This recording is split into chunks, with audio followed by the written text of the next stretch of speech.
বাংলাদেশ জিতলে আলোচনা হতো যে বিষয় নিয়ে, সেটা হচ্ছে বাংলাদেশ জিততে পেরেছে কারণ এখানে গামিনী ডি সিলভা ধান ক্ষেত বানিয়েছে। দিন বদলাইছে ভাই। এবং অস্ট্রেলিয়ার বিপক্ষে বাংলাদেশ লাস্ট ম্যাচে পরাজিত হলো, the way Bangladesh played unbelievable. শেষের 5 ওভারে বাংলাদেশ যেভাবে 4 উইকেট নিয়েছে, শরীফুল ইসলাম যেভাবে কামব্যাক করেছেন, অস্ট্রেলিয়ার বিপক্ষে ফাইফার মারা, ফাইফারকে ছাড়িয়ে 6 উইকেট নেওয়া, আমার কাছে মনে হয় যে কোনো ক্রিকেটার তিনি যদি পেসার হন, তিনি যখন থেকে এই পেস বোলিং এবং ন্যাশনাল টিম নিয়ে ভাবনা শুরু করবেন, তার মাথায় এই একটা জিনিস কাজ করবে যে আমি আমার লাইফে, আমার ক্যারিয়ারে, আমার লাইফ টাইমে এই অ্যাচিভমেন্টটা করতে চাই। শরীফুল ইসলাম সেটা করে দেখিয়েছে। বাংলাদেশ অস্ট্রেলিয়া সিরিজ আসলে আমাদেরকে অনেক কিছু দিয়েছে, যেই জিনিসগুলো আসলে দিয়েছে সেই ব্যাপারগুলো একটু আপনাদের সাথে শর্টকাটে আলোচনা করতে চাই। প্রথমে আলোচনা করতে চাই যে নাম্বার 6 ব্যাটার নিয়ে অনেক ডিসকাশন করেছি, কে খেলবে কে খেলবে না। সৌম্য সরকারকে নাম্বার 3-তে নিয়ে নাম্বার 6 বানানোর চেষ্টা করা হয়েছিল একটা সময় তাহিদ হৃদয়কে, সেটা নিয়ে দলের মধ্যে অনেক ধরনের ঝামেলা হয়েছে এবং পরবর্তী সময়ে মোসাদ্দেক হোসেন সৈকত, এবং সৈকত প্রিমিয়ার লিগের পারফরমেন্সকে অনুবাদ করেছেন মিরপুরের 22 গজে। মোসাদ্দেক সৈকত আমার কাছে মনে হয় বাংলাদেশ অস্ট্রেলিয়া সিরিজের সবচেয়ে বড় পাওয়া। Mosaddek Saikat the way he batted 157 run 3 ইনিংসে, 2টা 50, একটা 80+ এবং আরেকটা 50+, যে ইনিংস গুলো খেলেছেন, যেই সিচুয়েশনে খেলেছেন, অপরাজিত থেকেছেন, ফিনিশ করেছেন। বাংলাদেশের হয়ে এরকম একজন মিডল অর্ডার অথবা লোয়ার মিডিলে কনসিস্টেন্ট পারফর্মারের দরকার ছিল। এখন মোসাদ্দেক সৈকতের যদি এই কামব্যাকের ডেবু আমরা বলতে পারি, সেটা যদি হতো ওয়েস্ট ইন্ডিজের এগেনস্টে, জিম্বাবুয়ের এগেনস্টে, কিংবা কোন একটা দুর্বল টিমের এগেনস্টে, কিছুটা হলেও কনফিউজ থাকতাম, সবাই কনফিউজ থাকতো যে মোসাদ্দেক সৈকত ভালো দলের বিপক্ষে কি করে, সেটাকে আগে আমরা বিবেচনা করি যে তিনি আসলে কতটুকু ভালো খেলবেন খারাপ খেলবেন। বাট মোসাদ্দেক করে দেখিয়েছেন অস্ট্রেলিয়ার বিপক্ষে। আবারও বললাম, যে কোনো দল যেভাবে আপনি ট্রিট করেন না কেন, অস্ট্রেলিয়াকে আপনাকে ডানে অথবা বামে আলাদা করে রাখতে হবে, এবং সেই কাজটা করেছেন মোসাদ্দেক হোসেন সৈকত। তার কামব্যাক বাংলাদেশ দলের জন্য মোসাদ্দেক যতটুকু উপকৃত হয়েছে, আমার কাছে মনে হয় team Tigers before the 2027 world cup অনেক অনেক বেশি উপকৃত হয়েছে। সেকেন্ড প্রাপ্তির জায়গা হচ্ছে শরীফুল ইসলাম। দেখুন, শরীফুল সাচ আ বোলার, আমার কাছে মনে হয় most unluckiest player of the national team. তিনি সুযোগ পান তখন যখন কেউ ইনজোর্ড থাকে, শরীফুল সুযোগ পান তখন যখন কারো ওয়ার্কলোড ম্যানেজ করতে হয়, তখন আমার ওই যে একজন রয়েছেন যে কারো পরিবর্তে, সেটা তাসকিন হতে পারে, সেটা মুস্তাফিজ হতে পারে, নাহিদ রানা হতে পারে, যে কারো পরিবর্তে আমি নামিয়ে দিতে পারি, আমার স্ট্যান্ড বাই একজন রয়েছেন শরীফুলের ক্যারেক্টারটা ন্যাশনাল টিমে এমনটাই হয়ে গেছে। আমি কাউকে ব্লেম করছি না। Bangladesh test bowling unit, Bangladesh pace bowling unit, সেটা অন্য 2 ফরম্যাটে হোক, যেভাবে হোক না কেন, খুবই প্রেজেবল কাজ করছে। সো শরীফুলের মতো একজন বোলারকেও বসে থাকতে হয়, এবং কোন বোলারকে বসে থাকতে হয় খেয়াল করে দেখুন, যিনি অস্ট্রেলিয়ার বিপক্ষে 6 উইকেট নিতে পারেন। শরীফুল ইসলাম আজকে যেভাবে ডেলিভার করেছেন, বাংলাদেশের লাস্ট ম্যাচটায় পরাজিত হওয়ার পরও আগের 2 ম্যাচের অর্জন, এই লাস্ট ম্যাচে হারার পরেও সেই আগের 2 ম্যাচের জয়ের অর্জনের কাছাকাছি আমি মনে করি।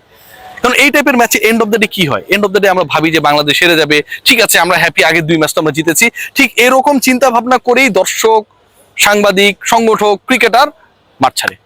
বাট আজকে তেমনটা হয় নাই। Till the last over Bangladesh ম্যাচে ছিল, এবং এমন একটা মোমেন্টে বাংলাদেশ ম্যাচে ছিল, কেউ বলতে পারছিল না যে আসলে এই ম্যাচে শেষ পর্যন্ত জিতবে কোন দল। শেষ পর্যন্ত বাংলাদেশ হেরে গেছে, কিন্তু the way Bangladesh lost that match, এটা জয়ের থেকে কম কিছু না। এই ম্যাচে প্রাপ্তির জায়গা যদি বলেন, সেটা হচ্ছে পার্টনারশিপ।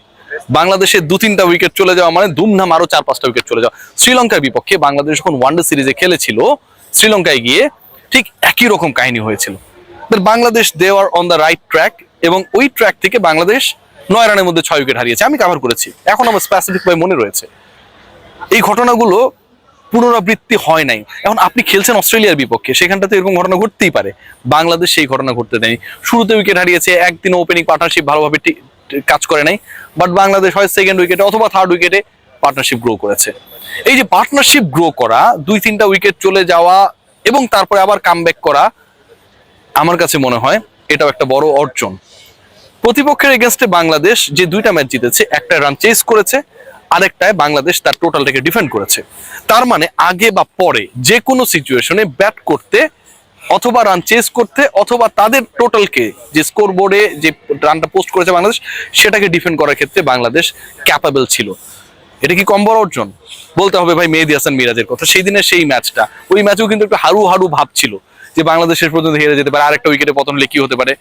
মিরাজ তখন মাথায় ব্যথা পেলেন, ঠিক মাঠের এই জায়গাটাতে, এর আশপাশের জায়গাটাতে তিনি বমি করলেন, শেষ পর্যন্ত খেলতে পারবেন কিনা তিনি উঠে দাঁড়ালেন, ছক্কা মেরে দলকে জেতালেন।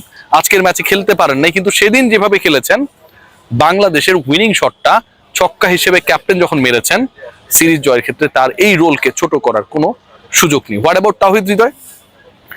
বাংলাদেশের এই মুহূর্তের, ওয়ার্ল্ডের এই মুহূর্তে সবচেয়ে কনসিস্টেন্ট ব্যাটারদের একজন। অস্ট্রেলিয়ার বিপক্ষে এই সিরিজে তার প্রতি প্রত্যাশা ছিল sky high, and he did exactly what were our expectations. According to our expectations, Towhid Hridoy he clicked. এবং তহিদ হৃদয় 33, 40, আজকে 80+, 100-এর একটা সুযোগ থাকার পরেও তিনি দলের স্বার্থকে প্রাধান্য দিলেন, চেষ্টা করেছেন সেটা হচ্ছে দলের রানটা বাড়ানোর। পার্সোনালি কি হচ্ছে না হচ্ছে সেটা দেখার সুযোগ নেই।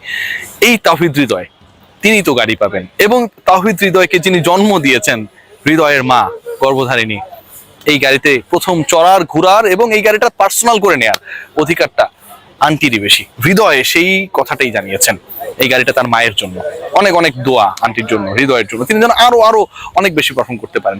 সো ওভারঅল বাংলাদেশের নাহিদ রানা, বাংলাদেশের মুসাদ্দেক সৈকত, বাংলাদেশের নাজমুল শান্ত দুটো ভালো ইনিংস, তাওহিদ হৃদয়ের কনসিস্টেন্সি, শরীফুল ইসলামের এসেই জয় করা, তাসকিন আহমেদের এভরিডে ফার্স্ট ওভারে উইকেট নেয়া, মুস্তাফিজুর রহমানের মোমেন্টাম ক্রিয়েশন, এই সিরিজে বাংলাদেশ যা অর্জন করেছে গত 10 বছরে ওয়ানডেতে কোনো পার্টিকুলার সিরিজে এত বড় অর্জন করেনি। আর সবচেয়ে বড় অর্জনের নাম কি জানেন?